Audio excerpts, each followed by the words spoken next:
Now, here are Don Ameche and Frances Langford as John and Blanche Bickerson in The Honeymoon is Over.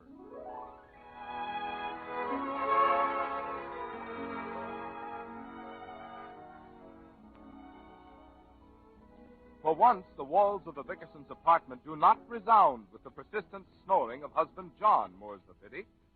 There can be only one reason for this astounding phenomenon. John Bickerson is not home.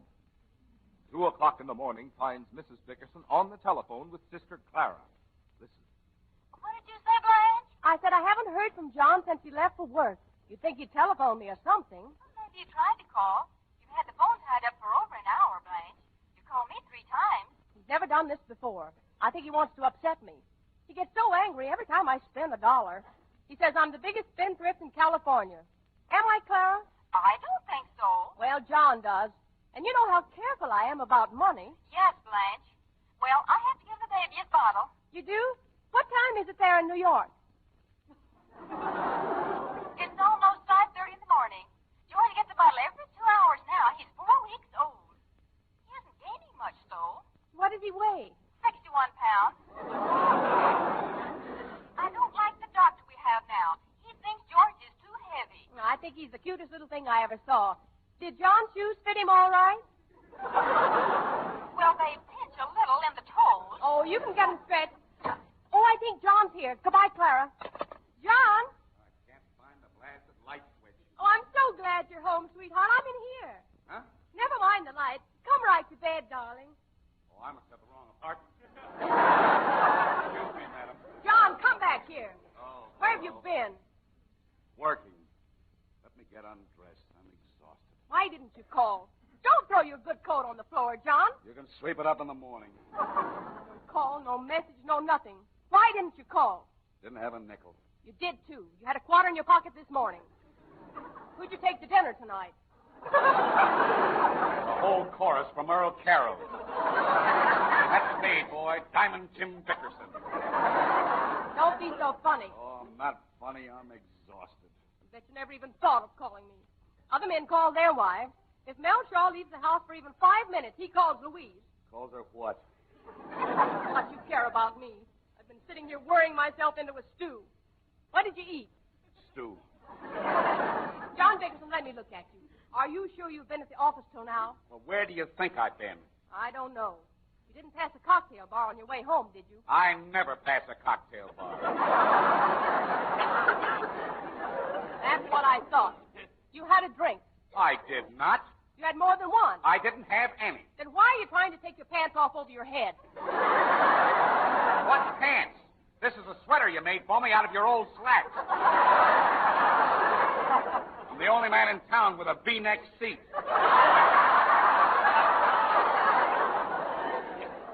Stop complaining. It keeps you warm. Put out the lights, Blanche. I can't hold my eyes open. John, you're not going to sleep in that horrible old sheepskin vest. Well, I'm cold. Take it off. It looks hideous.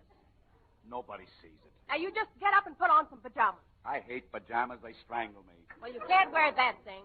And too. What if there's a fire? I won't go. Good night, Blanche. You just get out of that bag and hang up your clothes. Don't leave them for me. Blanche, I'm sleepy. I'm always crawling under the dresser and picking up your collar buttons. Pick up your ties and pick up your handkerchiefs. What do you think I am, a vacuum cleaner? No, Blanche. A vacuum cleaner can be turned off. Blanche, do me a favor, will you? I worked 18 hours today. Just let me close my eyes for a couple of hours, will you? I'm afraid the minute you fall asleep, you'll start snoring. No, I won't snore. I never snore. How can you say that? You never missed a single night since the second day we were married. You snore on Monday. You snore on Tuesday. On Wednesday, you snore. On Thursday, you snore. So what did you do tonight? Oh,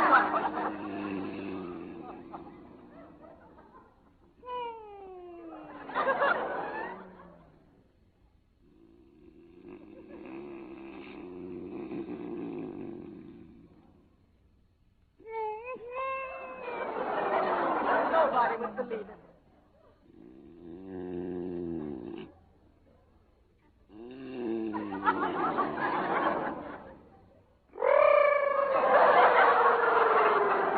Like being married to a cellar pump.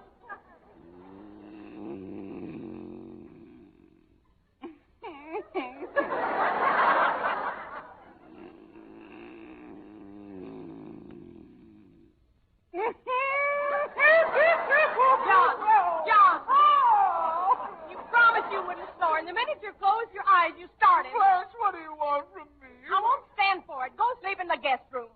We haven't got a guest room. If you were a good husband, you'd see that we had 2 guest rooms. You used to have plenty of ambition before we were married. Whatever happened to your get up and go? It got up and went. I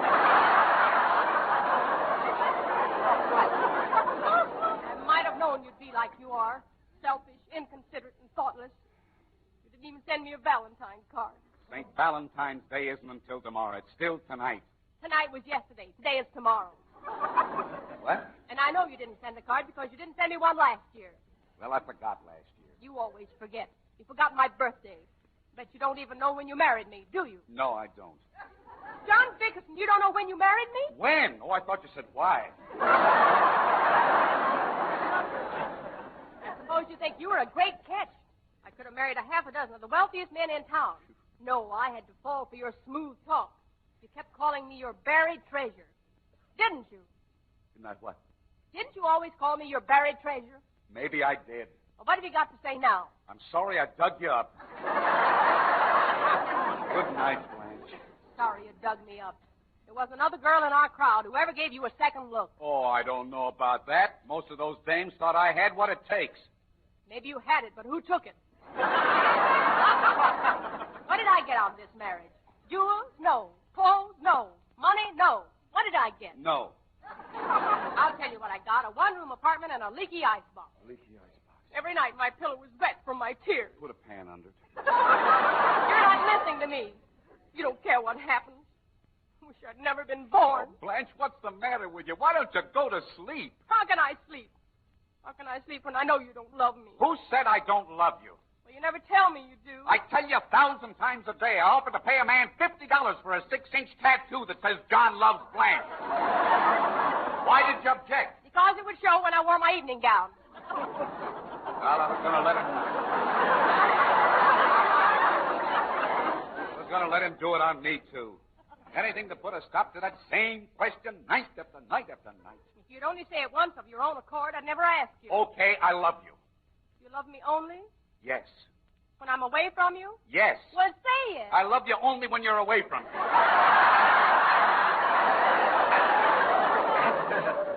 I guess you do. Maybe that's why you stayed out cavorting until 2 o'clock this morning. I wasn't cavorting. I was working. What for? Because I get paid for overtime and we need the money. I have to make a payment on my car next week. $84. Where will you get that? I got it. It's in the desk drawer. No, it isn't. It is. I looked yesterday. You didn't look today. Oh, Blanche. There's only $60 in that drawer, John. What happened to the other $24? Don't look at me. Listen, Blanche, there are only 2 people who have a key to that drawer. You and I, and $24 is missing. Well, let's each put back $12 and say no more about it. I knew it. I knew it. What did you blow it on? I had to pay the phone bill. Made a few long-distance calls. Long-distance calls? Who did you call for $24? My sister, Clara, I was worried. She had a tooth pulled. How can you squander my money like that?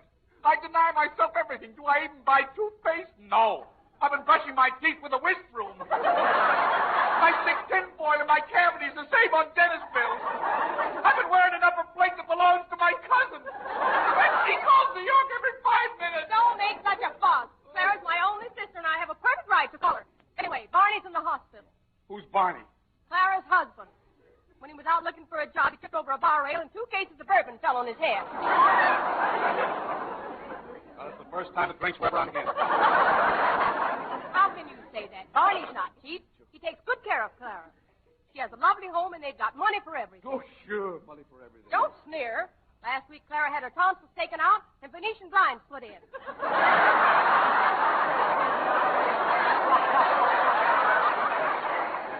With a mouth like hers, they could do it. That bum Barney isn't working. Where do they get the dough? Accident insurance. He's collected a fortune on accident insurance. Every time Clara has a baby, he jumps off the roof. What? He doesn't hurt himself too bad, just enough to collect the insurance. You haven't got any, have you, John? No, I don't want to talk about it. I want to sleep. But suppose something happens to you. What if you have an accident and you can't work? Then we'll starve. We're starving now. That's too bad. It's easy for you to talk like that. If anything happened, I'd be left helpless and destitute. Why don't you get some accident insurance, John? I'll get some next week. You say it, but you won't do it. Why don't you get it now? What? Go on, get up and get some accident insurance. Blanche, are you out of your mind? It's almost 3 o'clock in the morning. People have accidents all hours of the night. I'm not going to have any accidents tonight. How do you know? Blanche, why don't you let me sleep? Well, just promise you'll get some accident insurance. Why? Because it's a wonderful protection.